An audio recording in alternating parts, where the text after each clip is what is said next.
सत्य घटना, सत्य की तह तक। पत्नी को था लास्ट स्टेज का ब्रेन ट्यूमर।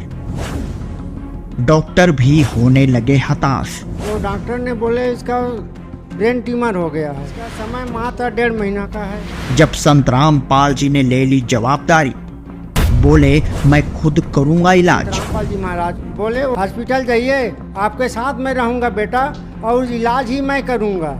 ऐसे करके संत रामपाल जी। सत्य घटना पर आधारित आज की आप बीती है हरिशंकर दास छत्तीसगढ़ की।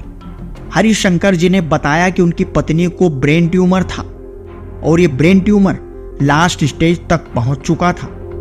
हरिशंकर जी की आर्थिक स्थिति भी बहुत ज्यादा खराब थी और डॉक्टरों का कहना था कि ब्रेन ट्यूमर के ऑपरेशन के लिए पूरे 10 लाख रुपए लगेंगे और इसके बाद भी हरिशंकर जी की पत्नी जीवित रहेगी या नहीं, डॉक्टर इसकी भी गारंटी नहीं ले रहे थे।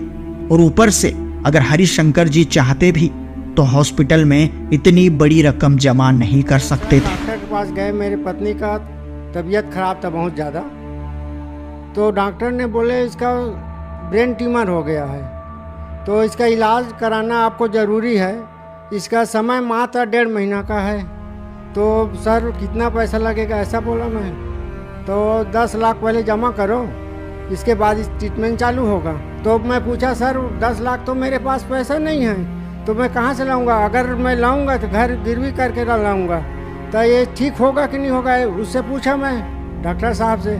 तो इसमें कोई गारंटी नहीं है जी, ये तो पागल भी हो सकता है, बच भी सकता है, नहीं भी बच सकता है, ऐसे बोले। तो दूसरा हॉस्पिटल में चला गया। दूसरा हॉस्पिटल में गया तो वहाँ भी बोले कि 15 लाख लगेगा और इलाज करवाना है तो करवाओ, नहीं तो फिर इसका समय भी लास्ट आ गया है, लास्ट स्टेज है। तो हम लोग के पास पैसा उतना नहीं था सर, हम लोग हॉस्पिटल से घर आ गए सर। हरिशंकर जी को अब एहसास हो चुका था कि उनकी पत्नी अब जीवित नहीं रह पाएगी और फिर उन्होंने संत रामपाल जी महाराज जी से प्रार्थना लगाई। तो संत रामपाल जी ने कहा कि आप अपनी पत्नी को हॉस्पिटल ले जाओ, मैं अपनी बेटी के साथ रहूंगा, इसका इलाज मैं खुद करूंगा। संत रामपाल जी महाराज से अरदास लगाए, मेरे पत्नी का ब्रेन ट्यूमर है और उन लोग 10 लाख मांग रहे हैं, तो मेरे पास तो पैसा नहीं है सर। संत रामपाल जी महाराज बोले हॉस्पिटल जाइए, आपके साथ में रहूंगा बेटा और इलाज ही मैं करूंगा। ऐसे करके संत रामपाल जी महाराज बोले और हम लोग चले गए नागपुर। इसके बाद हरिशंकर जी की पत्नी को ऑपरेशन थिएटर के भीतर ले जाया जाता है और हरिशंकर जी की पत्नी काफी डर जाती है, लेकिन फिर कैसे संत रामपाल जी महाराज हॉस्पिटल में दाखिल हो जाते हैं और हरिशंकर जी की पत्नी को सांत्वना देते हैं। चालू हो गया, तब थिएटर रूम में ले गए उनको ऑपरेशन के लिए, मेरे पत्नी को। तो संत रामपाल जी महाराज ने आए और थिएटर रूम में और बोले कि बेटा तुम डर क्यों रहे हो, ये छोटी सी कचरा है, इसको मैं निकाल कर फेंक दूंगा, ऐसे बोले। 3rd स्टेज का ब्रेन ट्यूमर था सर। संत रामपाल जी आकर के वो पूरा उसका इलाज किया, ट्यूमर का ऑपरेशन किया।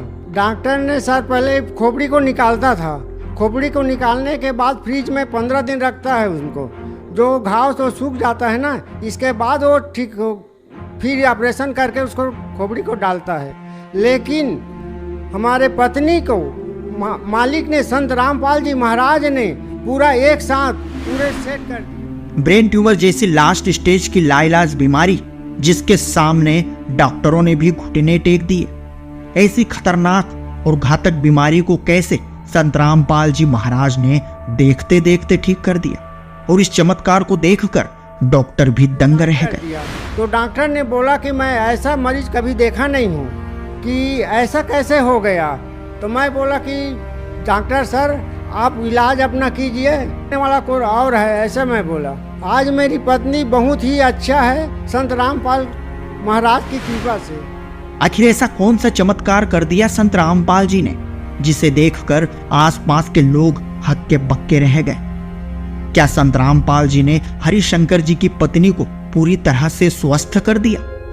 जहां लाखों रुपए लगाने के बाद भी जीने की कोई उम्मीद न थी, क्या हुआ इसके आगे? इस घटना की पूरी सच्चाई जानने के लिए बने रहिए इस वीडियो के साथ। नमस्कार सर। साहब सर, सर क्या नाम है आपका? हरिशंकर देवांगन, हरीश जी, आप कहाँ से हैं? ग्राम कटगी, तहसील कसडोल, जिला बलौदाबाजार, छत्तीसगढ़। संत रामपाल जी महाराज से नाम दीक्षा आपने कब ली? 23/9/14। संत रामपाल जी महाराज से नाम दीक्षा लेने से पहले आप क्या भक्ति साधनाएं करते थे? देवी दुर्गा, शंकर, गायत्री, गणेश, सभी देवी देवता हिंदू धर्म जो मानते थे उसको मानते थे हम लोग। तो फिर क्या कारण बना कि आप संत रामपाल जी महाराज की शरण में आए?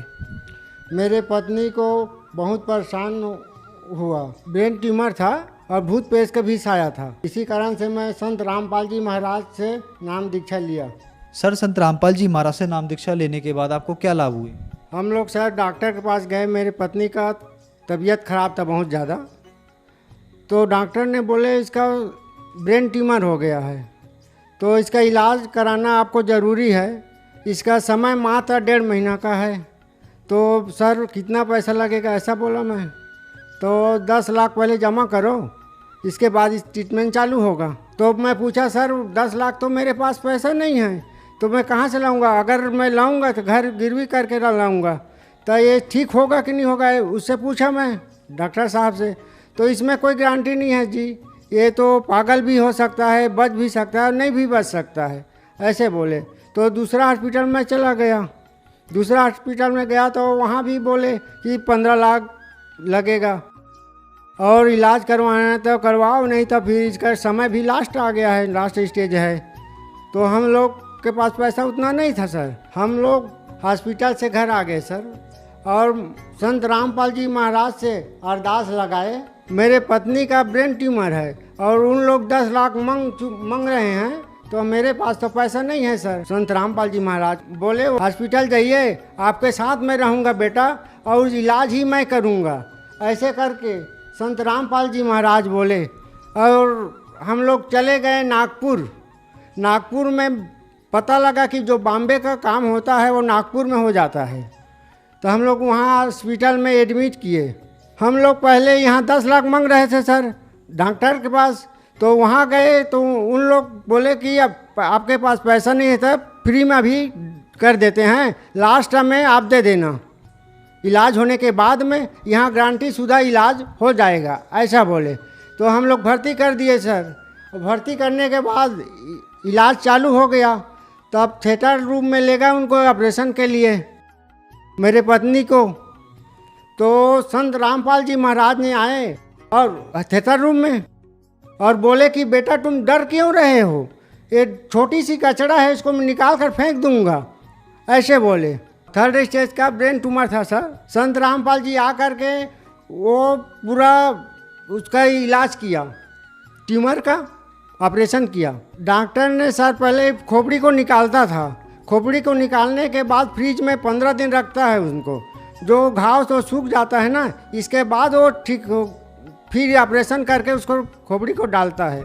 लेकिन हमारे पत्नी को मालिक ने, संत रामपाल जी महाराज ने पूरा एक साथ पूरे सेट कर दिया। तो डॉक्टर ने बोला कि मैं ऐसा मरीज कभी देखा नहीं हूँ कि ऐसा कैसे हो गया। तो मैं बोला कि डॉक्टर सर आप इलाज अपना कीजिए, वाला कोई और है, ऐसे मैं बोला।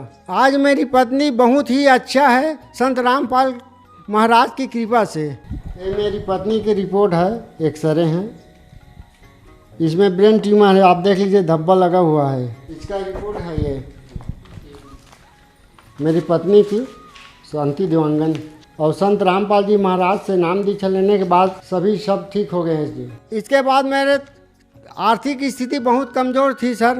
कई हॉस्पिटल जाने के बाद 7-8 लाख खर्चा हो चुका था मेरे पास। वो संत रामपाल जी की दया से मेरे 8 लाख कैसे कर्ज चुका मेरे को पता नहीं सर। और मेरे पास तो साइकिल नहीं था सर, तो साइकिल लिया। इनके बाद साइकिल लेने के बाद मैं एक मोटरसाइकिल भी लिया हूँ, और मेरे शरीर में 450 शुगर था।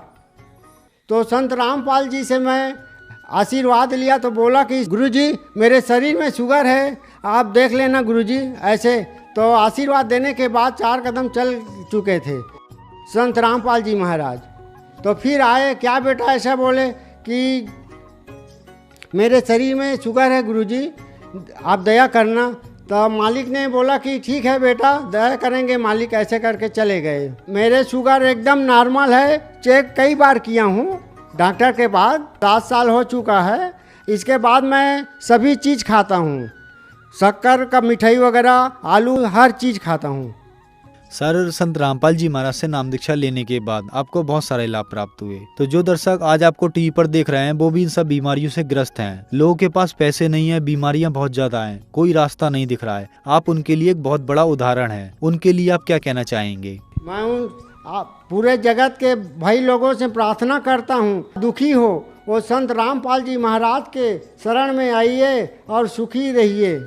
संत रामपाल जी महाराज से नाम दीक्षा कैसे ली जा सकती है? संत रामपाल जी महाराज से कई चैनल चल रहा है, उसमें पीली पट्टी आती है, उसमें नंबर होता है, नंबर में अब कांटेक्ट करके मोबाइल नंबर, तो नज़दीकी का नामदान बताता है और वहाँ नाम ले सकते हैं। धन्यवाद जी। सत साहिब। सत्य घटना, सत्य की तहता।